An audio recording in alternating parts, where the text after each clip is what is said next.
এই মহিলাটি ছিল রক্তখেকো নরপিশাচ। সেদিন রাতে যখন সে রক্ত খেতে বেরোলো, তখন রাস্তায় একটি ছাগলের বাচ্চা দেখতে পেয়ে মুহূর্তেই সে সেটিকে ধরে তার রক্ত পান করে নিল। ঠিক তখনই এক ব্যক্তি সেখানে আবর্জনা ফেলতে আসে।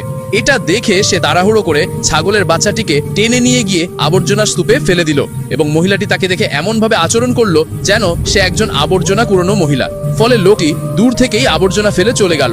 এরপর মহিলাটি সেই অবস্থায় বাড়ি ফিরে আসতেই তার স্বামী তাকে দেখে ভয় পেয়ে গেল, কারণ তখন তার মুখ ভয়ঙ্করভাবে বিকৃত ও ভৌতিক হয়ে উঠেছিল। পরদিন রাতে সে পেট ভরে খাওয়ার পরও তার মনে আবার রক্তপানে তৃষ্ণা জেগে উঠল।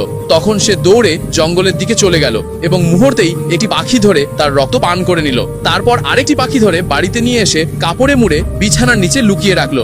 দিন যতই যাচ্ছিল তার রক্তের পিপাসা ততই বাড়ছিল। একদিন রাতে তার স্বামী হঠাৎ ঘরের ভেতর এক অদ্ভুত গন্ধ টের পেল এবং সে লক্ষ্য করলেন তার স্ত্রীর মধ্যে কিছু একটা অস্বাভাবিক পরিবর্তন ঘটছে।